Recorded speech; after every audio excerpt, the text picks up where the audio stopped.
Hi all I Plus Training സൊല്യൂഷൻസിൻ്റെ പുതിയൊരു ക്ലാസ്സിലേക്ക് സ്വാഗതം. അപ്പോൾ ഇന്ന് നമ്മൾ സ്റ്റാർട്ട് ചെയ്യാൻ പോകുന്ന ചാപ്റ്റർ ഇലക്ട്രോ കെമിസ്ട്രി ആണ് കേട്ടോ. ഇലക്ട്രോ കെമിസ്ട്രിയിൽ കുറച്ചധികം കാര്യങ്ങൾ നമ്മുടെ സിലബസിൽ പറഞ്ഞിട്ടുണ്ട്. അപ്പോൾ അത് ഓരോന്നായിട്ട് നമുക്ക് സ്റ്റാർട്ട് ചെയ്യാം. ഓക്കെ, അപ്പോൾ അതെന്താണ് ഇലക്ട്രോ കെമിസ്ട്രി എന്ന് പറഞ്ഞാൽ? Electro chemistry is A branch of chemistry which deals with the Inter conversion of chemical energies and electrical energy. അപ്പം ഇലക്ട്രോ കെമിസ്ട്രി എന്ന് പറഞ്ഞാൽ ഇലക്ട്രിക്കൽ എനർജിയുടെയും കെമിക്കൽ എനർജീസിൻ്റെയും ഇടയിലുള്ള ഒരു ഇന്റർ കൺവേർഷനെ കുറിച്ചിട്ടുള്ള സ്റ്റഡീസാണ് മെയിൻലി ഇലക്ട്രോ കെമിസ്ട്രിക്കകത്ത് ഡീൽ ചെയ്യുന്നത്. ഇലക്ട്രോ കെമിസ്ട്രി ആ പേര് കേൾക്കുമ്പോൾ തന്നെ ഉണ്ട് അല്ലേ. ഇലക്ട്രിക്കൽ എനർജിയും കെമിക്കൽ എനർജിയും തമ്മിലുള്ള ഇന്റർ കൺവേർഷൻസ് ആണ് പ്രധാനമായിട്ടും ഇലക്ട്രോ കെമിസ്ട്രി എന്ന് പറഞ്ഞ ബ്രാഞ്ചിൽ നമ്മൾ ഡിസ്കസ് ചെയ്യാറുള്ളത്. അപ്പോൾ ഈ ഇലക്ട്രോ കെമിസ്ട്രി തന്നെ നമുക്ക് രണ്ടായിട്ട് മെയിൻലി ക്ലാസിഫൈ ചെയ്യാൻ പറ്റും. ഇലക്ട്രോ കെമിക്കൽ സെൽസ് ഉണ്ട്. ഇലക്ട്രോ കെമിസ്ട്രിക്കകത്ത് നമ്മൾ മെയിൻലി രണ്ട് കാര്യങ്ങളാണ് ഡീൽ ചെയ്യുന്നത്. ഒന്ന് ഇലക്ട്രോ കെമിക്കൽ സെൽസ് അല്ലെങ്കിൽ ഗാൽവനിക് സെൽസ് അല്ലെങ്കിൽ വോൾട്ടൈക് സെൽസ് എന്ന് പറയും. രണ്ടാമത്തെ കാറ്റഗറി ഇലക്ട്രോളിറ്റിക് സെൽസ്. ഓക്കെ, അപ്പൊ ഇലക്ട്രോ കെമിക്കൽ സെൽസും ഉണ്ട്, ഇലക്ട്രോളിറ്റിക് സെൽസും ഉണ്ട്. ഇനി ഇവർ തമ്മിലുള്ള ഡിഫറൻസ് എന്താണ് എന്നുള്ളത് നമ്മൾ ഡീറ്റെയിൽ ആയിട്ട് പറയും. അപ്പൊ ആദ്യം ഇലക്ട്രോലൈറ്റ്സ് ആൻഡ് അയോണിക് ഇക്വിലിബ്രിയം എന്താണെന്ന് നോക്കാം. Okay, electrolytes and ionic equilibrium.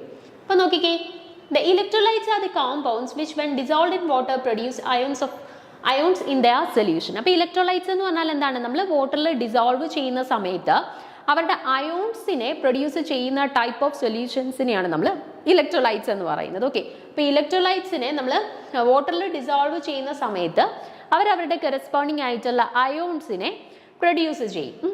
These ions are free to move about and can carry electrical charge through the solution when an electric field is applied. Such solutions are therefore good conductors of electricity. അപ്പോൾ നോക്കിക്കേ, ഇവരുടെ പ്രത്യേകത എന്താ? These ions are free to move about and carry electrical charge through the solution. നമ്മൾ പറഞ്ഞു, ഇപ്പോൾ വാട്ടറിൽ dissolve ചെയ്യുമ്പോഴത്തേന് അയോൺസിനെ produce ചെയ്യാൻ കേപ്പബിൾ ആയിട്ടുള്ള ടൈപ്പ് ഓഫ് കോമ്പൗണ്ട്സിനെയാണ് നമ്മൾ ഇലക്ട്രോലൈറ്റ്സ് എന്ന് പറയുന്നത്. ഓക്കെ, അപ്പോൾ ഇലക്ട്രോലൈറ്റ്സ് വാട്ടറിൽ ഡിസോൾവ് ചെയ്യുന്ന സമയത്ത് അയോൺസിനെ പ്രൊഡ്യൂസ് ചെയ്യും. ഓക്കെ, അയോൺസിന് എന്തുണ്ട്? ചാർജ് ഉണ്ട് അല്ലേ. ഒന്നെങ്കിൽ പോസിറ്റീവ് ചാർജ് ആയിരിക്കും അല്ലെങ്കിൽ നെഗറ്റീവ് ചാർജ് ആയിരിക്കും. അപ്പോൾ ചാർജ്ഡ് ആയിട്ടുള്ള സ്പീഷീസ് ആണ് ഈ അയോൺസ്. ഈ അയോൺസിന് എന്തിനുള്ള കേപ്പബിലിറ്റി ഉണ്ട്?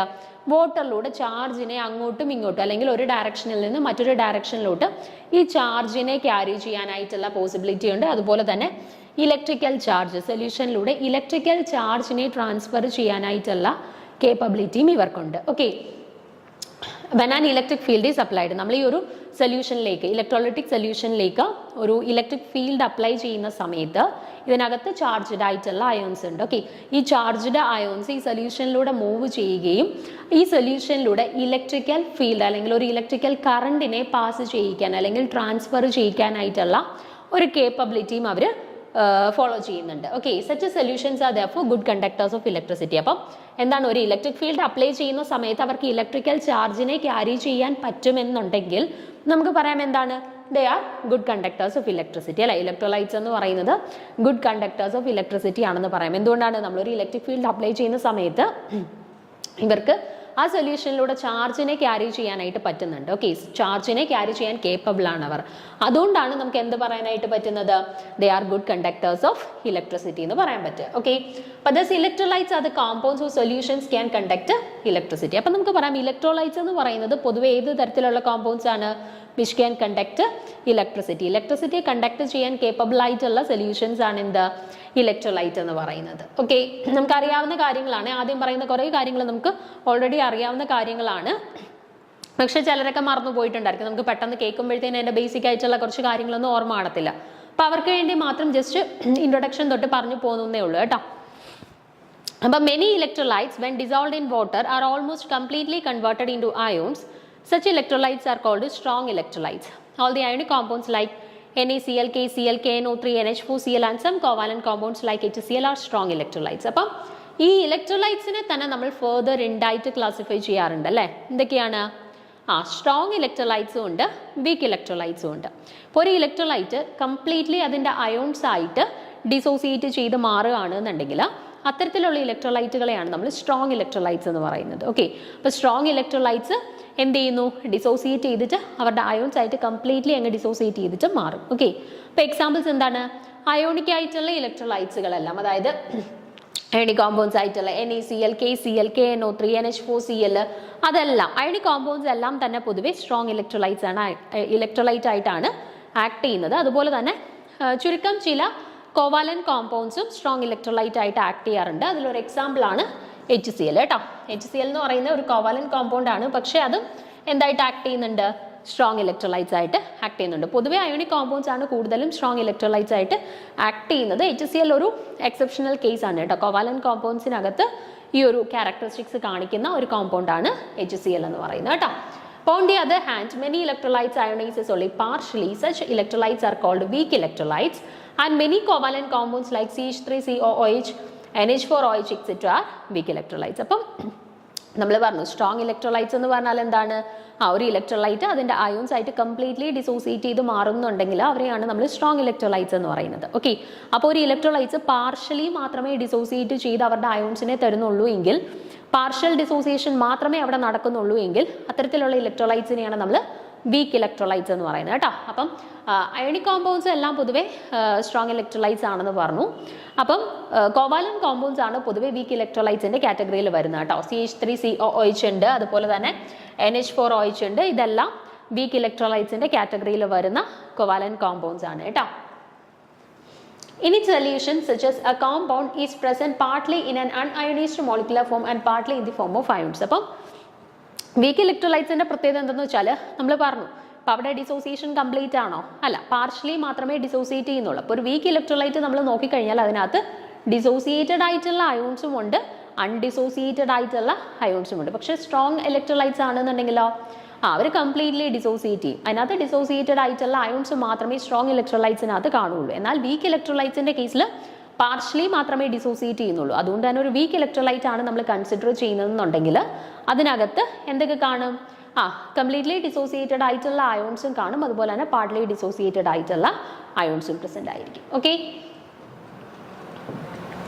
a dynamic equilibrium is established between the two forms when the rate of ionization of molecules to form ions and the rate of combination of ions to form molecules become equal, and equilibrium involving the ions are called ionic equilibrium. അപ്പം നമ്മളിപ്പോൾ week ഇലക്ട്രോലൈറ്റ്സിന്റെ case consider ചെയ്യുകയാണെന്നുണ്ടെങ്കിൽ അപ്പം നോക്കിക്കേ,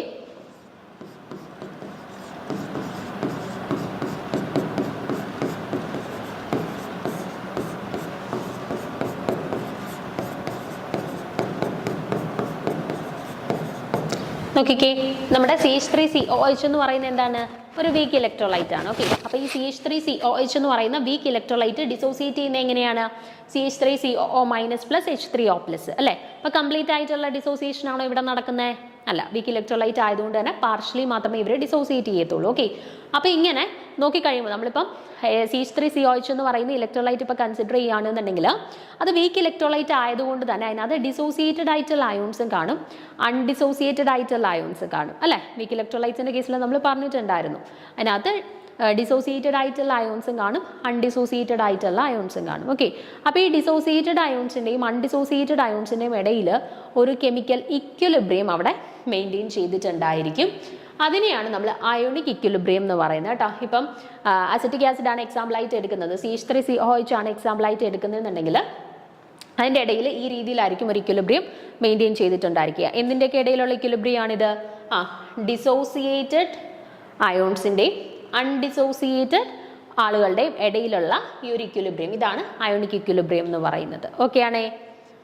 The extent to which a weak electrolyte ionizes is expressed with the help of its degree of ionization alpha, and it is defined as the fraction or percentage of the total amount of electrolyte that is present in the form of ions. അപ്പം extent of dissociation of a weak electrolyte, അതായത് ഒരു week electrolyte എന്തുമാത്രം dissociate ചെയ്തു, അതിൻ്റെ extent of dissociation എന്താണ് എന്ന് നമ്മൾ usually express ചെയ്യുന്നത് degree of ionisation alpha use ചെയ്തിട്ടാണ്.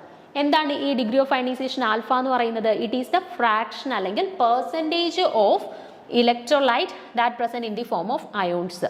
അതായത് കംപ്ലീറ്റ്ലി ഡിസോസിയേറ്റഡ് ആയിട്ടുള്ള അയോൺസിൻ്റെ ഫോമിൽ എന്തുമാത്രം ആളുകൾ നമ്മുടെ ഒരു വീക്ക് ഇലക്ട്രോലൈറ്റിൽ പ്രസന്റ് ആയിട്ടുണ്ടാവും, അതാണ് ഡിഗ്രി ഓഫ് ഡിസോസിയേഷൻ ആൽഫ എന്ന് നമ്മൾ യൂഷ്വലി റെപ്രസെന്റ് ചെയ്യുന്നത്. ഇപ്പം ടോട്ടലി 10 ആളുകൾ ഉണ്ടെന്നുണ്ടെങ്കിൽ അതിനകത്ത് 5 പേരെ ഡിസോസിയേറ്റ് ചെയ്തിട്ടുള്ളൂ, കംപ്ലീറ്റ്ലി ഡിസോസിയേറ്റ് ചെയ്ത് അയോൺസ് ആയിട്ട് മാറിയിട്ടുള്ളൂ എന്നുണ്ടെങ്കിൽ ഈ 5/10 എന്ന് പറയുന്നതാണ് എന്ത്, അവിടുത്തെ ഡിഗ്രി ഓഫ് ഡിസോസിയേഷൻ ആൽഫ എന്ന് പറയുന്നത് കേട്ടോ. അപ്പോൾ ഡിഗ്രി ഓഫ് ഡിസോസിയേഷൻ ആൽഫ എന്ന് പറയുന്നത് എന്താണ്, fraction or percentage of total amount of electrolyte that is present in the form of ions. അയോൺസിന്റെ ഫോമിലായിട്ട് അല്ലെങ്കിൽ ഡിസോസിയേഷൻ സംഭവിച്ചതായിട്ടുള്ള എന്തുമാത്രം അയോൺസ് ആണോ ആ ഒരു ഇലക്ട്രോലൈറ്റിൽ പ്രസന്റ് ആയിട്ടുള്ളത്, അതിനെയാണ് നമ്മൾ ഡിഗ്രി ഓഫ് ഡിസോസിയേഷൻ ആൽഫ എന്ന് പറഞ്ഞിട്ട് റെപ്രസെന്റ് ചെയ്യാറുള്ളത്. ഓക്കെ ആണേ. ഇനി അപ്പോൾ നമുക്ക് ഇലക്ട്രോ കെമിക്കൽ സെൽസിലോട്ട് പോവാം. അപ്പോൾ ഇലക്ട്രോ കെമിക്കൽ സെൽസ് നമുക്ക് 2 രീതിയിൽ പറഞ്ഞിട്ടുണ്ടായിരുന്നു. ഇലക്ട്രോലിറ്റിക് സെൽസും ഉണ്ട്, ഇലക്ട്രോ കെമിക്കൽ സെൽസും ഉണ്ട്. ഇലക്ട്രോ കെമിക്കൽ സെൽസ് അല്ലെങ്കിൽ ഗാൽവനിക് സെൽസോ ഡാനിയൽ സെൽ അല്ലെങ്കിൽ വോൾട്ടായിക് സെൽസ് ഉണ്ട്. ഓക്കെ, അപ്പോൾ ആ ക്ലാസിഫിക്കേഷനാണ് നമ്മൾ ഇനി പഠിക്കാനായിട്ടുള്ളത്. അപ്പോൾ നോക്കിക്കേ, electro chemical cell is A system or arrangement in which 2 electrodes are fitted in the same electrolyte or in 2 different electrolytes which are joined by a salt bridge. അപ്പോൾ ഈ electrochemical cells എന്ന് പറയുമ്പോൾ യൂഷ്വലി 2 രീതിയിൽ electrochemical cells നമുക്ക് construct ചെയ്യാം.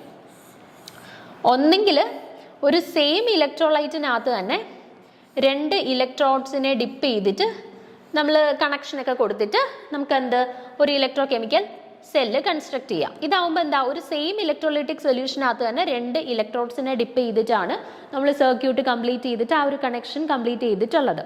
ഇനി ഇതിന് പകരം നമുക്ക് വേറെ ഏത് രീതിയിലും ആക്കാം. 2 ഡിഫറെൻറ്റ് ഇലക്ട്രോലൈറ്റിക് സൊല്യൂഷൻ എടുത്തിട്ട് 2 എണ്ണത്തിനകത്തും 2 ഇലക്ട്രോഡ്സുകളെ കണക്ട് ചെയ്തിട്ട് നമ്മുടെ വോൾട്ട്മീറ്റർ ഒക്കെ യൂസ് ചെയ്ത് ഒരു സോൾട്ട് ബ്രിഡ്ജും കൂടെ വെച്ച് 2 പേരെയും കൂടെ കണക്ട് ചെയ്തിട്ട് നമുക്ക് ഇലക്ട്രോ കെമിക്കൽ സെൽസ് കൺസ്ട്രക്ട് ചെയ്യാം അല്ലേ. 2 രീതിയിലുള്ള ഇലക്ട്രോ കെമിക്കൽ സെൽസ് നമ്മൾ കണ്ടിട്ടുണ്ട്. ഒന്നെങ്കിൽ സെയിം ഇലക്ട്രോലൈറ്റിക് സൊല്യൂഷനകത്ത് തന്നെ 2 ഇലക്ട്രോഡ്സിനെ ഡിപ്പ് ചെയ്തിട്ട് ഉള്ള രീതിയിലുള്ള ഇലക്ട്രോ കെമിക്കൽ സെൽസ് ഉണ്ട്. അതുപോലെ തന്നെ 2 ഇലക്ട്രോലൈറ്റിക് സൊല്യൂഷൻസ് എടുത്ത് 2 ഡിഫറെൻറ്റ് ഇലക്ട്രോഡ്സിനെ കണക്ട് ചെയ്ത് നമ്മുടെ വോൾട്ട്മീറ്റർ ഒക്കെ യൂസ് ചെയ്ത് കണക്ട് ചെയ്ത് സോൾട്ട് ബ്രിഡ്ജ് യൂസ് ചെയ്ത് 2 ഇലക്ട്രോലൈറ്റിക് സൊല്യൂഷൻസിനെയും പരസ്പരം കണക്ട് ചെയ്തുകൊണ്ടുള്ള രീതിയിലുള്ള നമ്മുടെ ഇലക്ട്രോ കെമിക്കൽ സെൽസ് നമ്മൾ പഠിച്ചിട്ടുണ്ട്. which are joined by a salt bridge and the electrochemical cells are of 2 types. അപ്പോൾ ഈ ഇലക്ട്രോകെമിക്കൽ സെൽസ് എന്ന് പറയുന്നത് പ്രധാനമായിട്ടും 2 തരത്തിലുണ്ട്. 2 രീതിയിലാണ് നമ്മൾ ഇലക്ട്രോകെമിക്കൽ സെൽസിനെ കുറിച്ചിട്ട് പഠിക്കുന്നത്. ഒന്നാമത്തെ കാറ്റഗറിയാണ് electrolytic cells. Okay, electrolytic cells. രണ്ടാമത്തെ കാറ്റഗറിയാണ് ഗാൽവനിക് സെൽ അല്ലെങ്കിൽ വോൾട്ടായിക് സെൽ. ഈ ഗാൽവനിക് സെല്ലിനെയും വോൾട്ടായിക് സെല്ലിനെയും ആണ് നമ്മൾ ജനറലി ഇലക്ട്രോകെമിക്കൽ സെൽസ് എന്ന് പറയുക കേട്ടോ. ഇലക്ട്രോകെമിക്കൽ സെൽസ് എന്ന് പറയാം. അപ്പം നമ്മുടെ ഇലക്ട്രോകെമിക്കൽ സെൽസ് എന്ന് പറയുന്നത് 2 തരത്തിലുണ്ട്. ഇലക്ട്രോലിറ്റിക് സെൽസും ഉണ്ട്, ഗാൽവനിക് സെൽസ് അല്ലെങ്കിൽ വോൾട്ടായിക് സെൽസും ഉണ്ട്. ഇനി ഇവർ തമ്മിലുള്ള മേജർ ഡിഫറൻസസ് എന്തൊക്കെയാണ് എന്നുള്ളത് നോക്കാം. ആദ്യം electrolytic cells. Electrolytic cells, it is a device in which the electrolysis is carried out by using electricity or in which the conversion of electrical energy to chemical energy. അപ്പോൾ electrolytic cells എന്ന് പറയുമ്പോൾ അവിടെ എന്താണ്, ഇലക്ട്രിസിറ്റിയുടെ ഹെൽപ്പോട് കൂടി electrolysis ആണ് നടക്കുന്നത്. Okay, ഇലക്ട്രിസിറ്റിയുടെ ഹെൽപ്പോട് കൂടി electrolysis ആണ് ഇലക്ട്രോലിറ്റിക് സെൽസിൽ നടക്കുന്നത്. ദെൻ അവിടെ നടക്കുന്ന ആ ഒരു എനർജി കൺവേർഷൻ എവിടെ നിന്നും എങ്ങോട്ടാണ്, ഇലക്ട്രിക്കൽ എനർജിയെ കെമിക്കൽ എനർജി ആക്കിയിട്ടാണ് കൺവേർട്ട് ചെയ്യുന്നത്. ക്ലിയർ ആണോ? ഒരു ഇലക്ട്രോലിറ്റിക് സെൽസിനകത്ത് എപ്പോഴും ഇലക്ട്രിക്കൽ എനർജിയെ കെമിക്കൽ എനർജി ആക്കിയാണ് കൺവേർട്ട് ചെയ്യുന്നത്. ഓക്കെ, അവിടെ ഇലക്ട്രോലിറ്റിക് സെൽസിൽ യൂഷ്വലി എന്താ നടക്കുന്നത്, electrolysis with the help of electricity. ഇലക്ട്രിസിറ്റിയുടെ സഹായത്തോടു കൂടി ഇലക്ട്രോളിസിസ് നടക്കുന്ന ഇലക്ട്രോളിസിസ് ക്യാരിഡ് ഔട്ട് ചെയ്യുകയാണ് നമ്മുടെ ഇലക്ട്രോലിറ്റിക് സെൽസിൽ നടക്കുക. അപ്പോൾ അവിടെ ഏത് എനർജി കൺവേർഷൻസ് ആണ് യൂഷ്വലി നടക്കുക, ഇലക്ട്രിക്കൽ എനർജിയെ നമ്മൾ കെമിക്കൽ എനർജി ആക്കി കൺവേർട്ട് ചെയ്യുകയാണ് ചെയ്യുന്നത്. ഓക്കെ, ഇനി അടുത്ത ഗാൽവനിക് സെല്ലിനകത്ത് എന്താ നടക്കുക, used to convert the chemical energy produced on a redox reaction to electrical energy is called the electrochemical or simply a chemical cell. ഇനി galvanic cells എന്ന് പറഞ്ഞാൽ ഞാൻ ഓൾറെഡി പറഞ്ഞു ഇലക്ട്രോകെമിക്കൽ സെൽസ് എന്നാണ് പൊതുവെ പറയുന്നത് കേട്ടോ. അപ്പോൾ ഇലക്ട്രോകെമിക്കൽ സെൽസ് എന്ന് പറയുന്നത് ഗാൽവനിക് സെല്ലും ഡാനിയൽ സെല്ലും വോൾട്ടായിക് സെൽസ് ഒക്കെയാണ്. രണ്ടാമത്തെ കാറ്റഗറിയാണ് ഇലക്ട്രോലിറ്റിക് സെൽസ്.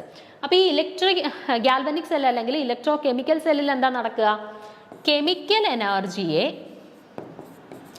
എന്താക്കി മാറ്റുന്നു, ഇലക്ട്രിക്കൽ എനർജി ആക്കി മാറ്റുന്നു. നമ്മുടെ സ്റ്റേറ്റ്മെന്റ് വൈസ് ക്വസ്റ്റ്യനകത്തൊക്കെ നമ്മൾ കൺഫ്യൂസിങ് ആക്കുന്ന രീതിയിൽ ആഡ് ചെയ്യാൻ പറ്റുന്ന സ്റ്റേറ്റ്മെന്റ്സ് ആണ്. അപ്പം ഓർത്ത് വച്ചേക്കുക, തിരിഞ്ഞു പോകരുത്. ഗാൽവനിക് സെൽ അല്ലെങ്കിൽ വോൾട്ടായിക് സെൽ അല്ലെങ്കിൽ ഡാനിയൽ സെൽ അല്ലെങ്കിൽ ഇലക്ട്രോകെമിക്കൽ സെൽസിലാണ് ചോദിക്കുന്നുണ്ടെങ്കിൽ അവിടെ കെമിക്കൽ എനർജിയെ ഇലക്ട്രിക്കൽ എനർജി ആക്കി കൺവേർട്ട് ചെയ്യുകയാണ് ചെയ്യുന്നത്. എന്നാൽ ഇലക്ട്രോളിറ്റിക് സെൽസ് ആണ് ചോദിക്കുന്നുണ്ടെങ്കിൽ അവിടെ ഇലക്ട്രിക്കൽ എനർജിയെ കെമിക്കൽ എനർജി ആക്കി കൺവേർട്ട് ചെയ്യുകയാണ് ചെയ്യുന്നത്. ഓക്കെ, അത് ജസ്റ്റ് ഒന്ന് നോട്ട് ചെയ്ത് വെച്ചേക്കുക.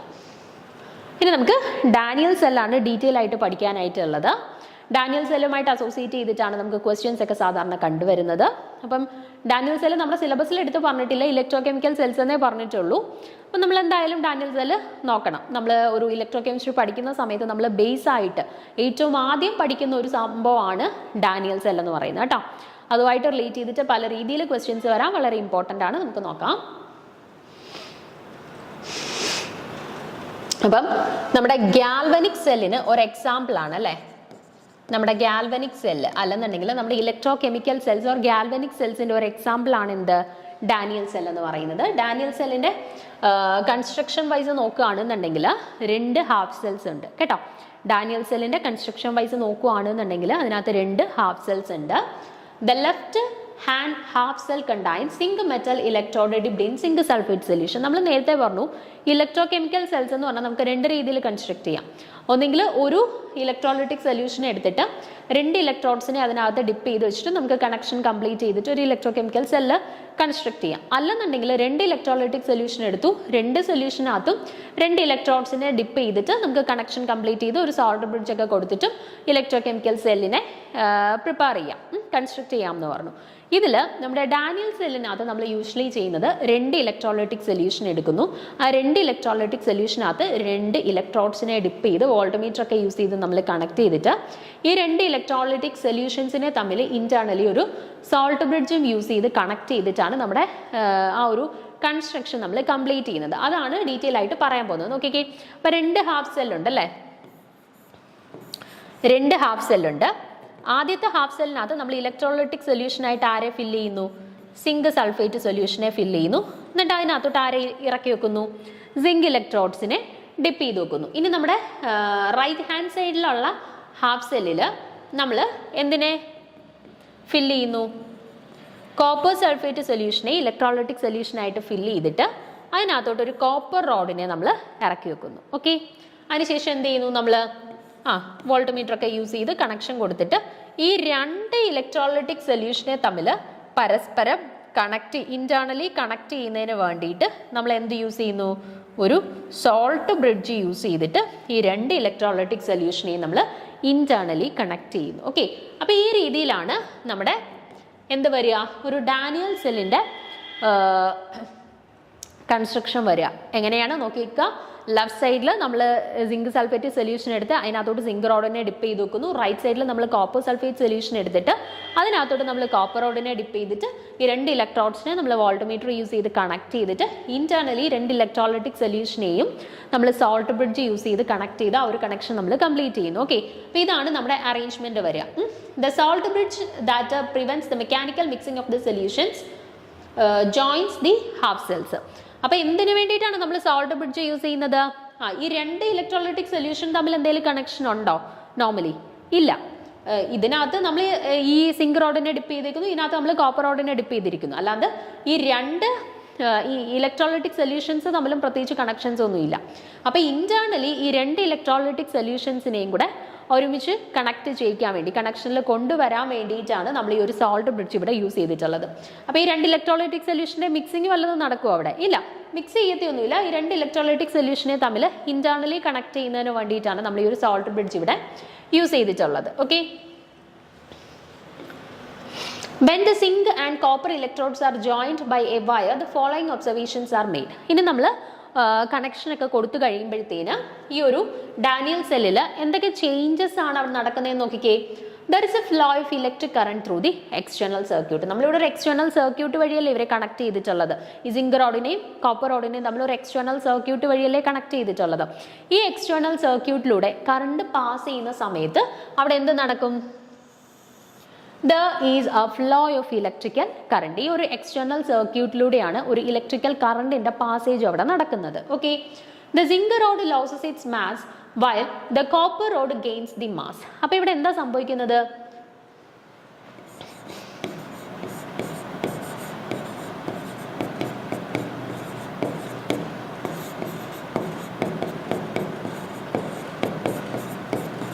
അപ്പോൾ ഇവിടെ സിങ്ക് റോഡിലും കോപ്പർ റോഡിലും നടക്കുന്ന ചേഞ്ചസ് ആണ് ഞാനിവിടെ കൊടുത്തിട്ടുള്ളത്. സിങ്ക് റോഡിൽ എന്താ നടക്കുക?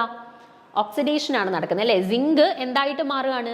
സിങ്ക് 2+ ആയിട്ട് മാറുകയാണ്. Zinc gives zinc 2+ + 2 electrons. Zinc 2+ ions ആയിട്ട് മാറുകയാണ്. അപ്പോൾ എന്ത് ചെയ്യാണ്? സിങ്ക് റോഡിൽ നിന്നും സിങ്ക് 2 ഇലക്ട്രോൺസിനെ റിലീസ് ചെയ്തിട്ട് Zn2+ അയോൺസ് ആയിട്ട് അതങ്ങ് സൊല്യൂഷനിലോട്ട് പോവാണ്, ഇലക്ട്രോലൈറ്റിക് സൊല്യൂഷനിലോട്ട് പോവാണ് അല്ലെ. അതായത് സിങ്ക് റോഡിന്റെ മാസ് എന്ത് സംഭവിക്കുകയാണ്? കുറയുകയാണ് അല്ലെ. സിങ്ക് റോഡിനകത്ത് നിന്ന് 2 ഇലക്ട്രോൺസിന് സിങ്ക് റിലീസ് ചെയ്തിട്ടാണ് Zn2+ അയോൺസ് ആയിട്ട് നമ്മുടെ സൊല്യൂഷനിലോട്ട് പോകുന്നത്. ഓക്കെ, അപ്പോൾ ഗ്രാജുവലി Zn ആ ഒരു മെറ്റൽ സർഫസിൽ നിന്ന് ലോസ് ചെയ്യാണ്. അതുകൊണ്ടാണ് നമ്മൾ പറഞ്ഞത് zinc rod loses its mass. അതേസമയം കോപ്പറിന് എന്താ സംഭവിക്കുന്നത്? നമ്മുടെ ഇലക്ട്രോലൈറ്റിക് സൊല്യൂഷനകത്ത് Cu2+ അയോൺസ് ഉണ്ട് അല്ലെ. ഈ Cu2+ അയോൺസ് എന്ത് ചെയ്യുന്നു? നമ്മുടെ സൊല്യൂഷനകത്ത് നിന്ന് ഈ റിലീസ് ചെയ്യപ്പെടുന്ന 2 ഇലക്ട്രോൺസിനെ ആക്സെപ്റ്റ് ചെയ്തിട്ട് Cu ആയിട്ട് മാറുന്നു. അതായത് റിഡക്ഷൻ സംഭവിക്കുന്നു അല്ലെ, റിഡക്ഷൻ സംഭവിക്കുന്നു. ഓക്കെ, അപ്പൊ ഇവിടെ നോക്കിക്കേ, ഈ Cu2+ നമ്മുടെ സൊല്യൂഷനകത്ത് ഉണ്ടായിരുന്ന Cu2+ അയോൺസ് ഇലക്ട്രോൺസിനെ ആക്സെപ്റ്റ് ചെയ്തിട്ട് കോപ്പർ ആറ്റംസ് ആയിട്ട് മാറിയിട്ട് അതെന്ത് ചെയ്യുന്നു? നമ്മുടെ കോപ്പർ റോഡിന്റെ സർഫസിൽ പോയിട്ട് ഡിപ്പോസിറ്റ് ചെയ്യുന്നു. ഓക്കെ, അങ്ങനെ ഡിപ്പോസിറ്റ് ചെയ്യുമ്പോൾ സ്വാഭാവികമായിട്ടും കോപ്പർ റോഡിന്റെ മാസ് എന്ത് സംഭവിക്കുന്നു? മാസ് ഇൻക്രീസ് ചെയ്യുന്നു. അതാണ് പറഞ്ഞത് copper rod gains in mass. Okay, zinc rod loss its mass and copper rod gains its mass. Okay, the concentration of zinc sulfate solution increases while the concentration of copper sulfate solution decreases. അപ്പം നോക്കിക്കേ, ഇവിടെ zinc റോഡിൻ്റെ അകത്ത് നിന്ന് ഈ 2+ ions 2 ഇലക്ട്രോൺസിനെ release ചെയ്തിട്ട് അത് Zn2+ ions ആയിട്ട് മാറുന്നു. അതെങ്ങോട്ട് പോകുന്നു? നമ്മുടെ ഇലക്ട്രോലൈറ്റിക് സൊല്യൂഷനിലോട്ട് പോകുന്നു. അപ്പോൾ ഇലക്ട്രോലൈറ്റിക് സൊല്യൂഷനകത്ത് ആരുടെ കോൺസെൻട്രേഷൻ കൂടുകയാണ്? Zn2+ അയോൺസിന്റെ കോൺസെൻട്രേഷൻ കൂടുകയാണ് അല്ലെ. അതുകൊണ്ടാണ് നമ്മൾ പറഞ്ഞത് എന്താണ്? Concentration of ZnSO4 solution increases. Okay, അതേ സമയത്ത് കോപ്പറിന്റെ കേസിൽ എന്താ നടക്കുക? നമ്മുടെ സൊല്യൂഷനകത്തുള്ള Cu2+ അയോൺസ് 2 ഇലക്ട്രോൺസിനെ ആക്സെപ്റ്റ് ചെയ്തിട്ട് കോപ്പറായിട്ട് നമ്മുടെ സൊല്യൂഷന്റെ നമ്മുടെ കോപ്പർ റോഡിന്റെ മുകളിൽ പോയിട്ട് ഡിപ്പോസിറ്റ് ചെയ്യാണ്. അപ്പം നമ്മുടെ സൊല്യൂഷനകത്തുള്ള Cu2+ അയോൺസ് നഷ്ടപ്പെട്ടുകൊണ്ടിരിക്കുകയാണ്. അതായത് നമ്മുടെ കോപ്പർ സൾഫേറ്റ് സൊല്യൂഷന്റെ കോൺസെൻട്രേഷൻ എന്ത് സംഭവിച്ചുകൊണ്ടിരിക്കുകയാണ്? Concentration of CuSO4 solution decreases. Clear ആണോ? നമ്മൾ പണ്ട് തൊട്ടിട്ടേ പഠിച്ചിട്ടുള്ള കാര്യങ്ങളാണ്. ജസ്റ്റ് അതിനകത്തുള്ള ഇമ്പോർട്ടൻറ്റ് പോയിന്റ്സ് മാത്രം ഒന്ന് എഴുതിയെന്നേ ഉള്ളൂ കേട്ടോ. അപ്പോൾ ജസ്റ്റ് ആ പറയുന്ന കാര്യങ്ങളെല്ലാം ഒന്ന് റിവൈൻഡ് ചെയ്ത് എടുക്കുക കേട്ടോ. അപ്പോൾ എന്താ പറഞ്ഞത്? സിങ്കിനകത്ത് ഓക്സിഡേഷൻ ആണ് നടക്കുന്നത്. Zinc gives zinc 2+ + 2 electron. കോപ്പറിനകത്ത് എന്താണ് നടക്കുക? കോപ്പറിനകത്ത് റിഡക്ഷൻ ആണ്. Cu2+ + 2 ഇലക്ട്രോൺ ഗീവ്സ് Cu അല്ലേ. ഇനി നോക്കിക്കേ, സിങ്കിനകത്ത് 2 ഇലക്ട്രോൺ നഷ്ടപ്പെട്ടിട്ടാണ് അത് Zn2+ അയോൺസ് ആയിട്ട് മാറുന്നത്. അങ്ങനെ Zn2+ അയോൺസിന്റെ കോൺസെൻട്രേഷൻ കൂടുന്നതിനനുസരിച്ചിട്ട് നമുക്ക് പറയാം സിങ്ക് സൾഫേറ്റ് സൊല്യൂഷന്റെ കോൺസെൻട്രേഷൻ കൂടി വരികയാണെന്ന്. അതേസമയം കോപ്പറിന്റെ കേസിൽ നമ്മുടെ സൊല്യൂഷനകത്തുള്ള Cu2+ അയോൺസ് 2 ഇലക്ട്രോൺസിനെ ആക്സെപ്റ്റ് ചെയ്ത് കോപ്പർ ആയിട്ട് മാറിയിട്ട് അതാണ് നമ്മുടെ മെറ്റൽ റോഡിൽ പോയിട്ട് ഡിപ്പോസിറ്റ് ചെയ്യുന്നത്. അതായത് കോപ്പർ സൾഫേറ്റ് സൊല്യൂഷന്റെ കോൺസെൻട്രേഷൻ കുറഞ്ഞും വരികയാണ്. ഇത്രയും കാര്യങ്ങൾ ക്ലിയർ ആണല്ലോ. പിന്നെ ഇവിടെ ഓക്സിഡേഷൻ നടക്കുന്നത്, റിഡക്ഷൻ നടക്കുന്നത് ആനോഡിലാണോ കാഥോഡിലാണോ എന്ന് അറിഞ്ഞിരിക്കണം കേട്ടോ. അത് ഓർത്തു വെക്കാനായിട്ടുള്ള ഒരു കാര്യം എന്ന് പറഞ്ഞാൽ എപ്പോഴും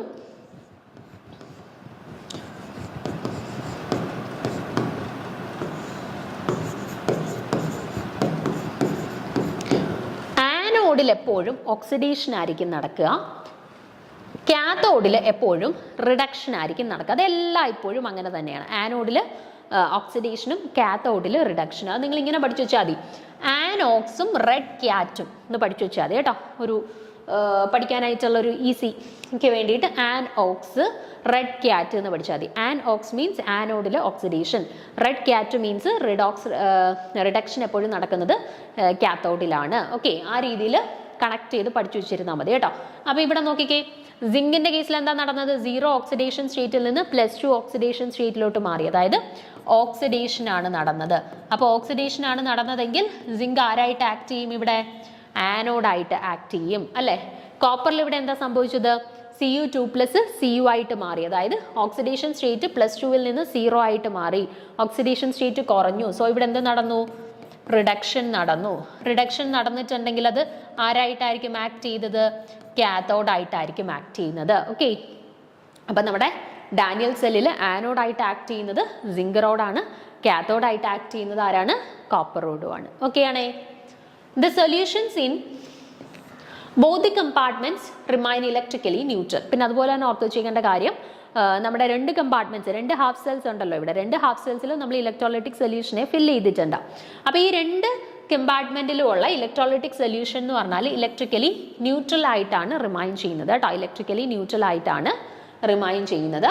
During the passage of electric current through the external circuit, the electrons flow from the zinc electrode to the copper electrode. അപ്പോൾ നോക്കിക്കേ, നമ്മുടെ ഈ ഇലക്ട്രിക് കറണ്ട് നമ്മുടെ ഈ ഒരു എക്സ്റ്റേണൽ സർക്യൂട്ടിലൂടെ പാസ് ചെയ്യുന്ന സമയത്ത് electrons flow from the zinc electrode to the copper electrode. Electrons എവിടെ നിന്ന് എങ്ങോട്ടാണ് ഫ്ലോ ചെയ്യുന്നത്?